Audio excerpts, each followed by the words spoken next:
Alright, so I got a comment on my last video that said, to hell with your AI slop. And I'm like sitting here thinking, nothing in that video was AI generated. It was just me talking to the camera about AI security and the issues that Google found. But then it got me thinking about AI and the whole ecosystem and why it sparked this topic to begin with. So let's talk about what AI slop is and why you're missing out on tapping into this multi-million-dollar industry and how you could use AI to help you unlock the skill potential. Let's get into it.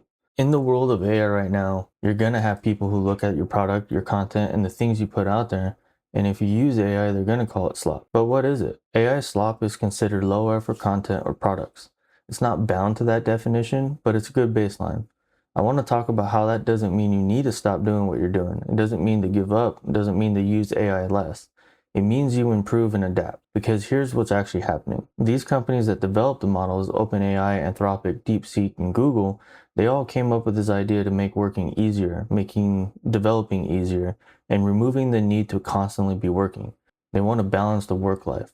And once we found out how powerful AI can be, we as humans naturally dove into it because it's easier. We look for a path of least resistance. That's just what we do. We're humans. And with that, you're going to get a lot of hate if you do use AI.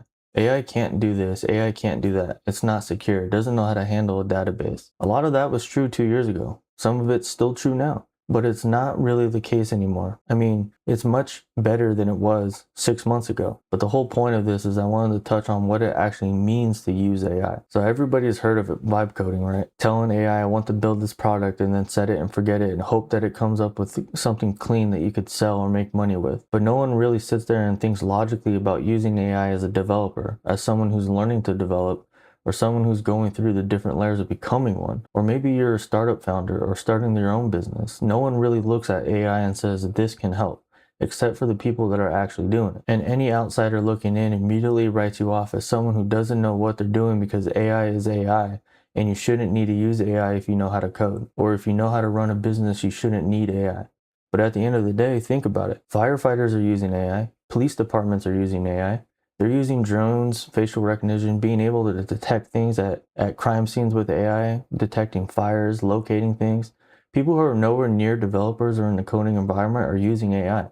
Lawyers are using it for drafting up contracts, searching for legal docs, responding to emails, just overall saving time. And there's even AI copywriting now. There's so many different things you could use AI for. And one of the biggest ones, the ones that's making people the most money right now, is AI assistants. Having AI answer phone calls, answer texts, book calls for people who are otherwise busy running their own business. Like, this is where the real money is at. Let me give you a real example. I got a client. He has a plumbing business in my neighborhood, and he brought up a concern with me and asked if I knew anything about AI, and I said, yeah, I know a little bit, enough to get me in trouble. What is it that you actually need? And he told me that he was working longer hours as the business grew, answering calls and booking appointments after hours. He had no way of determining if the call was an emergency or not. At the end of our short conversation, he said that he just wanted his time back. I enjoy the business, but I enjoy the time I'm able to spend with my wife and kids. I told him about AI and how it could solve that problem. I told him it's pretty straightforward. You create an AI assistant that ties into your email and phone system, and at a certain time of the night, like 7 or 8 o'clock, technically your phone goes off and the AI assistant takes over. So anybody who calls that number will get an AI assistant that'll be able to book your calls, determine if it's an emergency or not, and handle everything automatically. Our conversation ended and I didn't really think anything of it at the moment.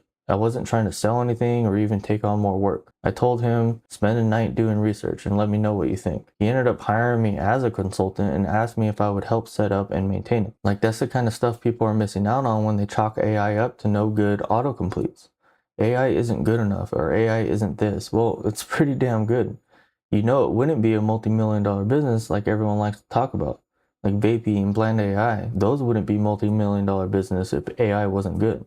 There are companies out there making tons of money harnessing the power of AI. And I'm making this video to talk about how this is something that you could tap into. It is interesting to see the social environment around AI and the way people react to certain things. Like, we're in a new era. AI is a tool that you could use to develop all sorts of different things. If you want to start getting into developing software, AI is there to help. If you want to get into creating workflows for people and businesses around you, AI is there to help. If you already have a business, AI could help manage the things that you have to manage on a day-to-day basis. Even if you don't own a business, You could just use AI to help you with your daily life. It's really crazy to say this out loud, but we're like in this technological age right now that is literally making people millionaires.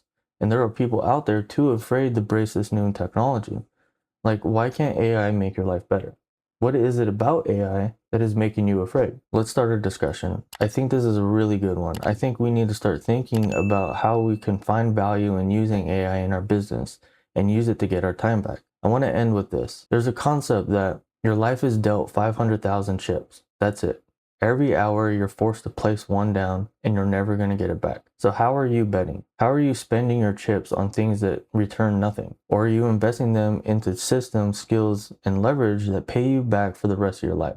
Because the reality is it's already making people millions. Maybe at the low end, a couple thousand, but you're still sitting on the sidelines. You're missing out. So let's continue this conversation below. How are you using it? And lastly, remember to do more, never give up, and always stay humble. See you in the next one.